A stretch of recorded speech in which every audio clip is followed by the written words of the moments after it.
What up, Long Beach? Welcome back to GazetteSports.com. It's Mike. And Tyler. Last week, Long Beach Poly was in Cowtown.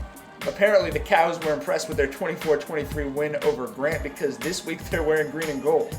A very defining win for the Jackrabbits. They return home to Vets for their home opener against a very credible and dangerous Carson Colts opponent out of the LA City section. We know they're credible because those Colts beat Mater Dei for the second year in a row last week. And we know their guy who's really for real is wide receiver Darius Rogers, who's committed to the University of Southern Cal. He had 12 catches for 255 and 2 scores against the Monarchs, and their game plan was obvious early. A lot of Rogers. And they would get him the ball, and the Poly defense would lay the wood.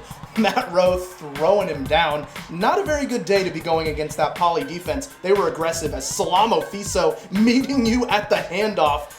Nom. And then Jason Fao, that's just mean. But then on this play, this looks like a desperation heave, but Kevin McMahon says, if I've got Rogers, I'm never that desperate. Sort of lofts it towards him, and you see number 10 puts his hands up because he knows it's a touchdown. He just lofts it up there, and Darius says, "Ratchet it," and hits an early touchdown for Carson. They're up 6-0. But this play, a little dominance from the Poly D-line near the end zone. They had 8 sacks against Grant last week. They had 5 sacks tonight. None bigger than this. Alonzo Williams, the Louisiana, gets their first, and Raymond Price is right gets their second for the safety slap hand. Suddenly the game has changed at 6-2. The slow motion video, look at Williams with the inside spin move, and then Price is just going to clean it up. That was such a game changer because after they get the ball back, this is the first play. So last play was the safety. This play, nothing safe about that. A 42-yard reckless touchdown to reckless Richie Smith. Poly all of a sudden up 8-6. Chase Hale's bombing it in there to give the Jackrabbits the lead. And then 2-point Turley? Jeff Turley going in for 2 points there, Mike. He does play safety, and the safety is worth 2, Tyler, as you know. It's 10-6 Poly. Ha, well said. And then for the Colts, what do you got to do? You got to go right back to Rogers. But fortunately for the Jackrabbits, they were ready, and Salamo Fiso was on their side. They couldn't stop Rogers, but they could stop McMahon by knocking him down, and then Price scoops the ball up. He is going to be caught from behind to save the touchdown, but with this guy, Gerard Wicks, burning the candle at both ends, they weren't going to be out of the end zone for long. Getting it into Colts territory, it was just a short trip across the GW Bridge to get it into the end zone. Wicks runs it there, and then just give him the ball again, a very similar run, this time from closer in, and he's able to find the pylon. Gerard Wicks punches it home. Jackrabbits extending that lead 16-6. They really like him. He's the lightning to Monosamoa Leuga's thunder, and then, of course, 2-point Turley in again. It's 18-6.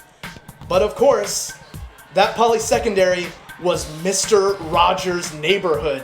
This amazing touchdown. You know what? I need a slow motion video right now, Mike.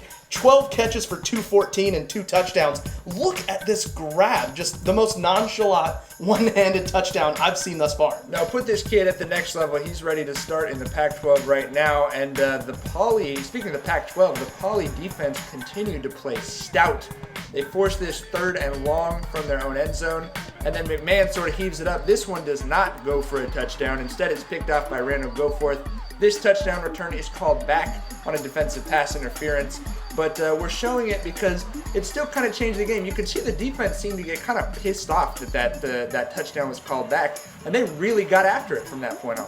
Why so angry? Just doing work. Once you get the ball back, keep it on the ground, pound the clock, and Wicks was absolutely ready to go. They didn't really have a good answer for him.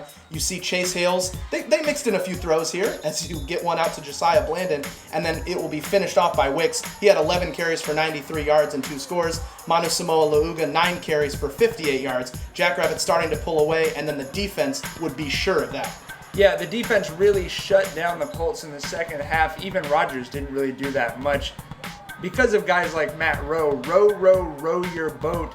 He gone all the way to the tilt. He turns the corner and suddenly it's 32-12. And then the next play, Tiller Gaston. No one's slick as Gaston. No one's quick as Gaston. Right back to the tilt again on the next pass. All Gaston, no breaks for Tiller. He takes that one all the way back to the tilt. So the Jackrabbits really blowing this one open 38-12, and it was the defense that sealed it. When you play that well, you're going to have the lights on you, you're going to have the cameras on you, and they're going to keep that green flag waving proudly. Jackrabbits took care of business at home.